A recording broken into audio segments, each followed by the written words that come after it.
Why would you include men in a campaign about women's safety?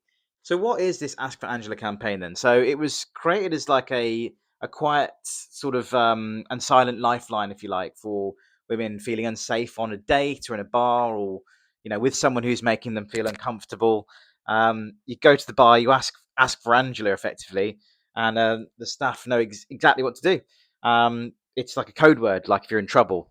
It's named after Angela Phillips, who was a woman killed by her husband. So it's very much based around domestic violence and trying to keep women safe when they're out and about. And it worked because it was clear, simple, targeted. Everyone knew what it was. Women knew what it was for them. Staff at bars and various public places knew what they were looking out for, and predators, men, basically didn't have a clue. So that was what it was there for. It's like a code word. So the founder of this campaign, an inspector, Haley Crawford, says that the campaign's identity has completely changed. The female figure on the poster, the symbol that signaled that this was for women, was reportedly removed by the CIC, which is the Community Interest Company. Who's I've never heard of that company, never heard of anything like that before. They're behind this initiative, and they wanted to make the branding more inclusive.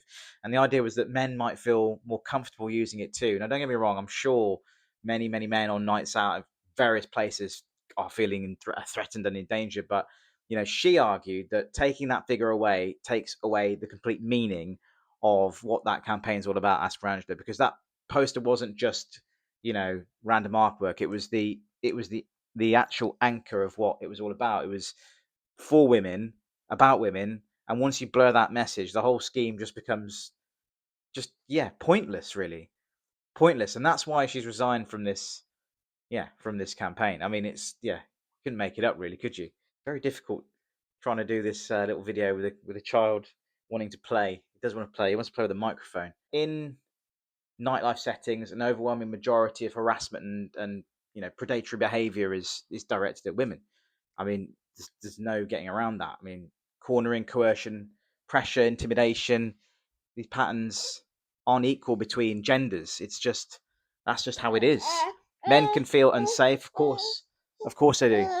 But they do deserve support as well. But these safety campaigns, they have to follow the facts and not the optics. It's the stats and the numbers show that it's all women that are being targeted by predatory men within these environments. It's about recognizing that women face this problem on a much different scale of danger, and they have to have something specifically tailored to combat that danger.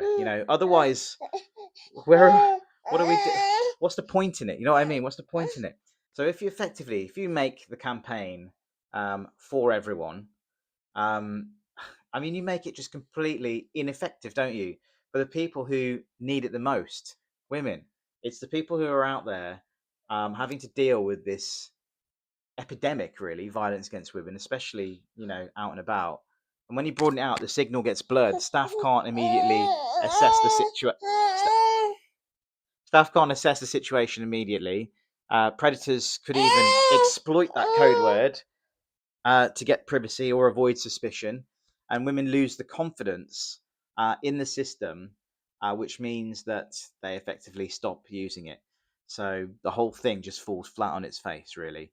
I think it's a brilliant idea, but it has been executed really poorly, and now this shows that the messaging is not working with the marketing. You don't want to broaden the appeal so it includes everyone. It's not the purpose of this. It's about precision.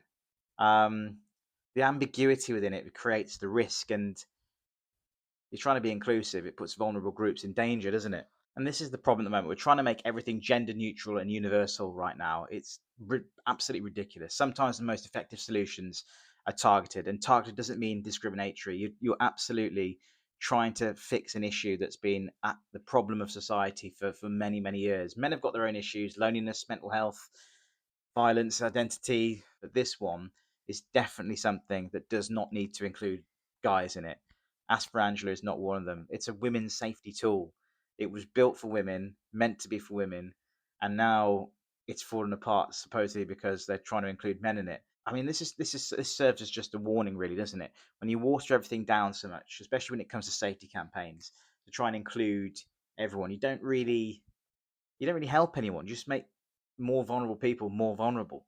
And this campaign, as for Angela, worked because it was really specific, and it should absolutely stay that way.